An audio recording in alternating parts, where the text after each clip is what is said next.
GTA development stories are as wild as the games. Today, I'm gonna present them to you.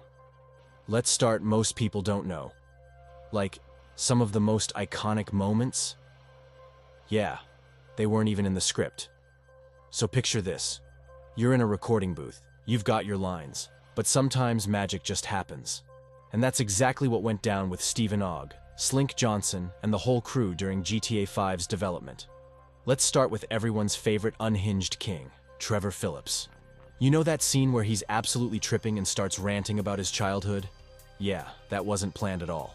Stephen Ogg just went full method actor and started improvising this whole breakdown.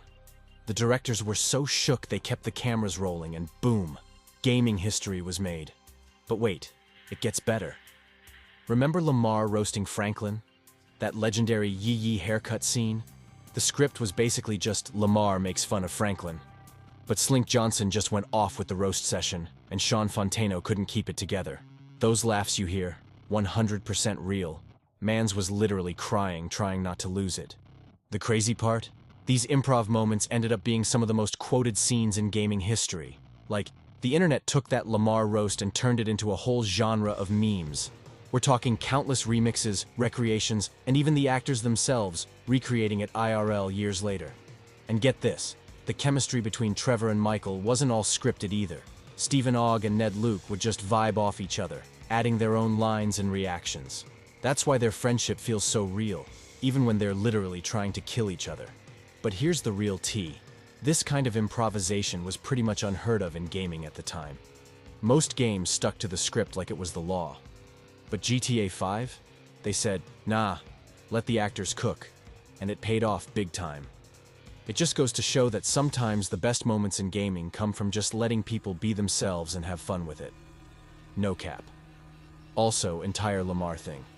Lamar Davis wasn't just supposed to be Franklin's roasting buddy. Rockstar had massive plans for him. We're talking main character energy, potentially even replacing Franklin in some storylines. Wild, right? But here's where things get crazy. During the middle of GTA 5's production, Slink Johnson, Lamar's voice actor, got arrested. Like, for real, arrested. Not just some GTA roleplay type stuff. This threw the entire story into chaos. Rockstar had to do emergency rewrites faster than Trevor changes moods. This is why if you're playing GTA 5, you might notice something weird. Lamar's all over the early game, dropping those legendary roasts, being a major part of Franklin's story. Then he just kinda vanishes, then shows up again later like nothing happened. Yeah, now you know why. Rockstar had to basically cut and reshape a bunch of missions. All those times Franklin was doing solo missions, some of those were originally meant to be Lamar and Franklin together. The whole Hood storyline got completely reorganized. The craziest part? Some people who dug through the game files found evidence of these cut Lamar missions. There were whole dialogue files and mission structures that never made it into the final game.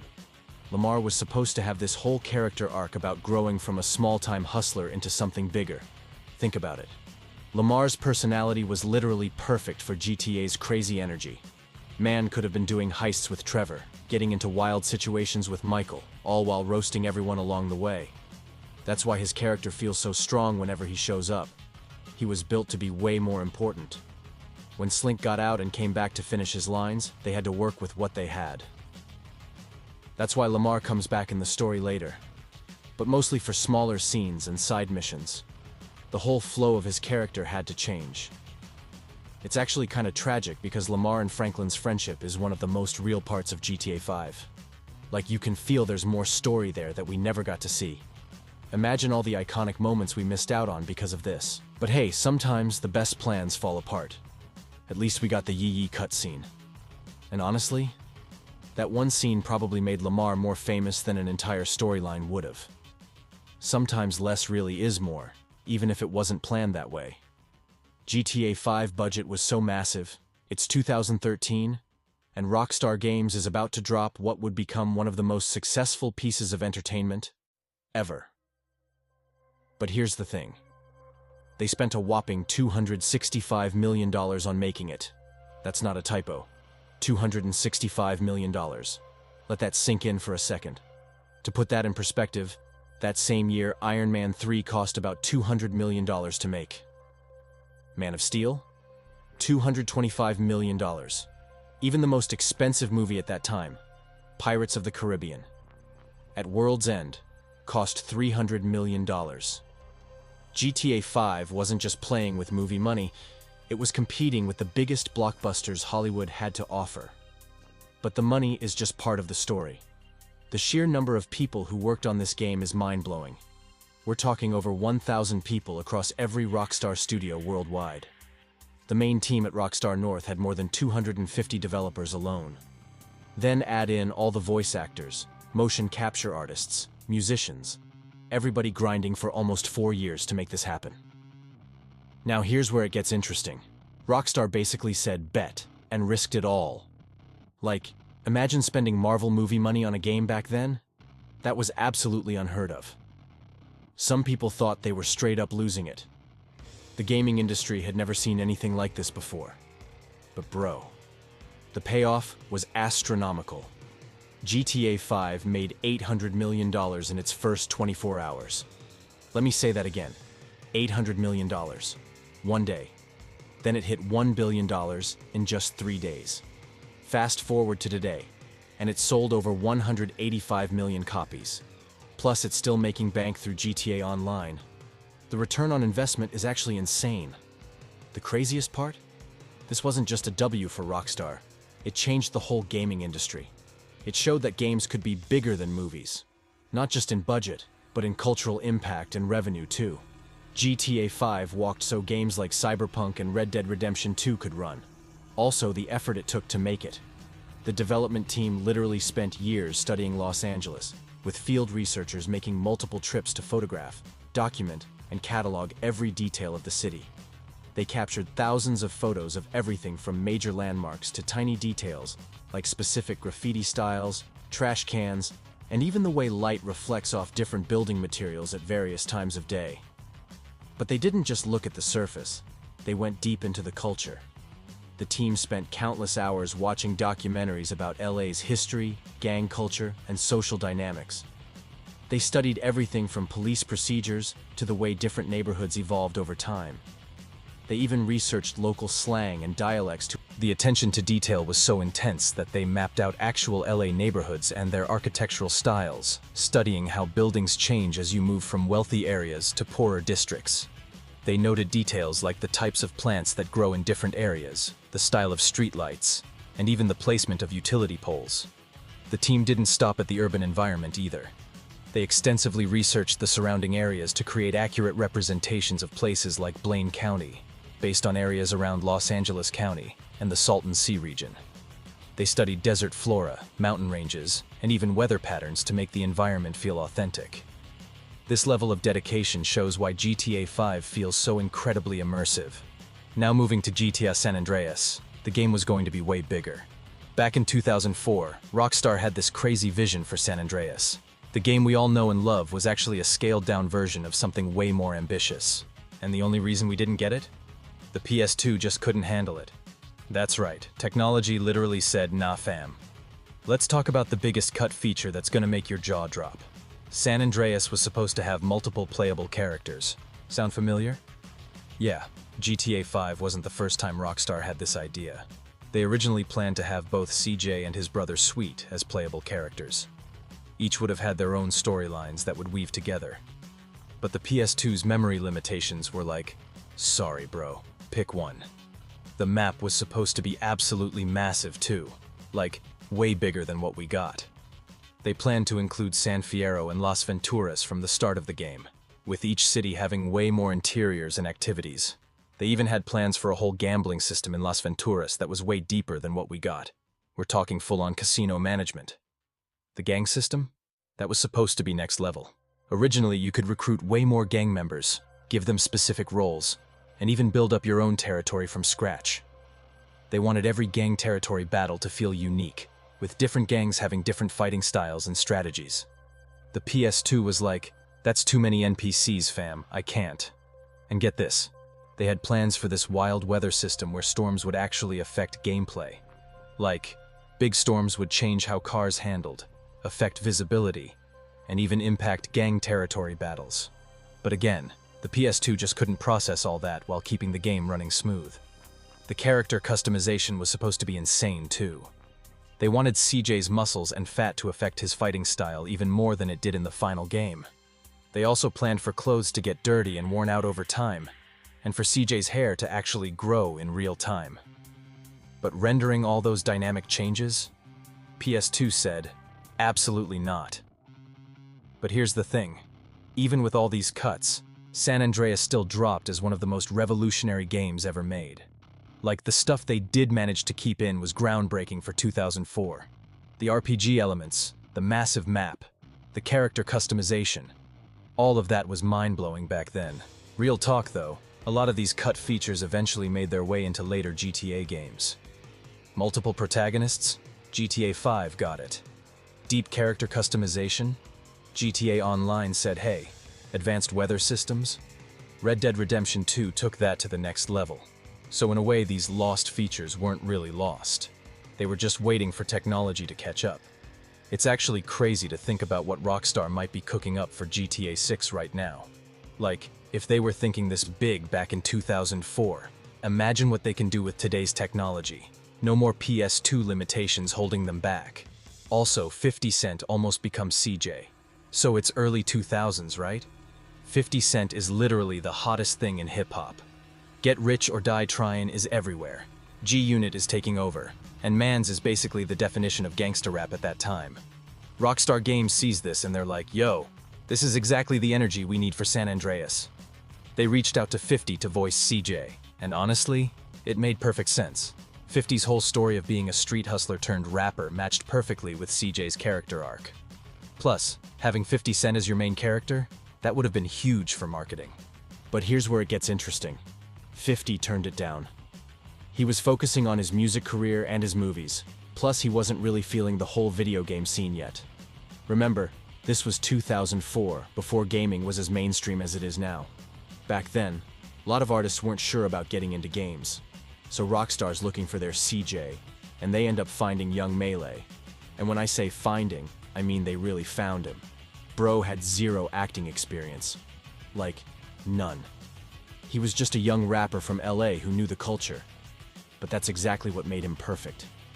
See, Rockstar wasn't trying to make just another game. They wanted San Andreas to be culturally authentic. They wanted someone who really understood the life, the slang, the whole vibe of early 90s LA. Young Melee brought that raw, unfiltered authenticity that you couldn't fake. And speaking of authenticity, y'all know about the introduction? Rockstar dropped this whole prequel movie with the game that set up the entire story. It showed everything that went down before CJ came back to Los Santos.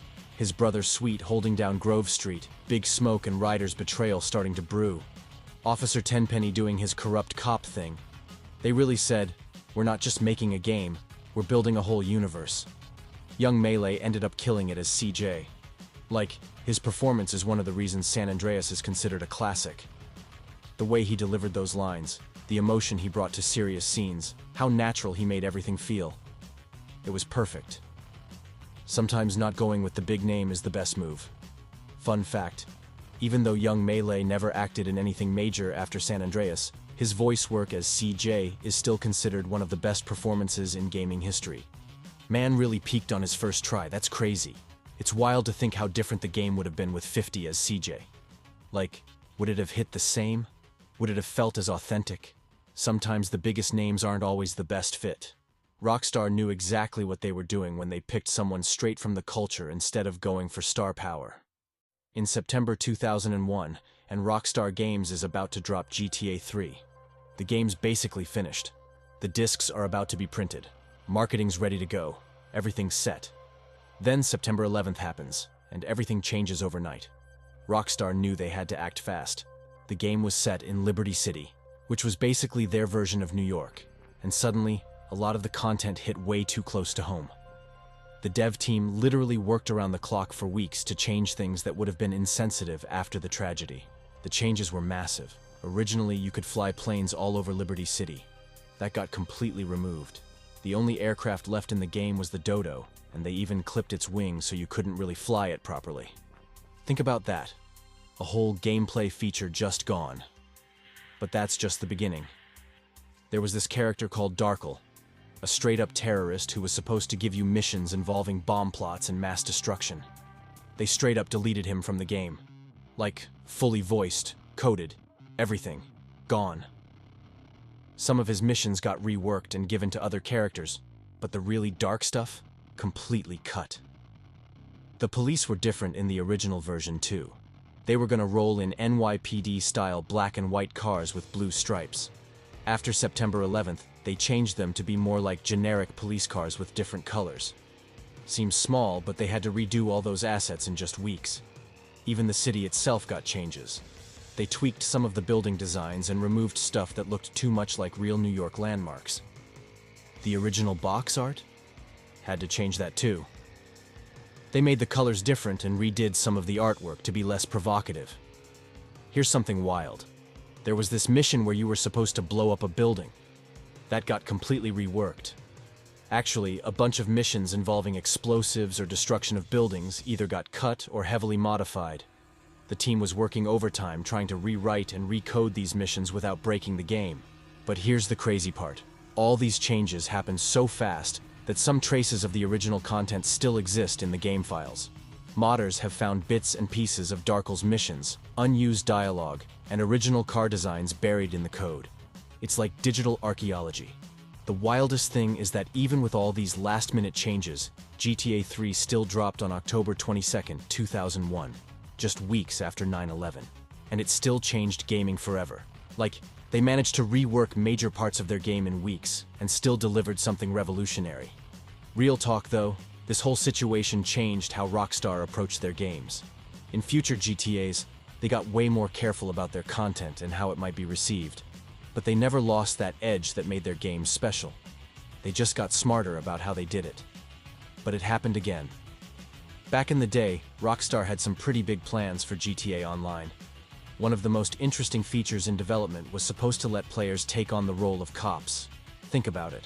After years of running from the police, we were finally going to get to see the other side. The planned mode was apparently pretty detailed.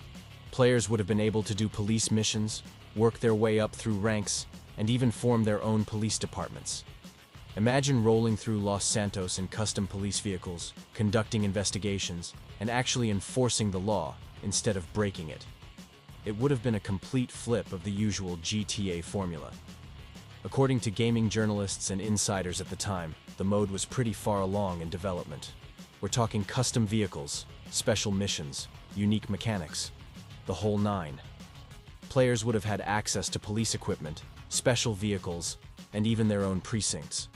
But then 2020 happened, and the real world changed dramatically. Social discussions around policing became a major focus of public debate. Rockstar, showing the same sensitivity they did back with GTA 3 after 9/11, decided to reassess the content. It's actually pretty interesting how twice in their history, Rockstar has had to pivot their content due to real-world events. First with GTA 3 right after 9/11, and then with this police mode. Each time, they chose to read the room and adapt rather than push forward with potentially sensitive content. This is why game development is so interesting. Sometimes your plans have to change based on what's happening in the real world. Games don't exist in a vacuum, and companies like Rockstar have to be aware of how their content might be received. Drop a comment below if you think Rockstar made the right call, or if you think they should bring back this idea in future games. And hit subscribe if you want more videos like this. See ya.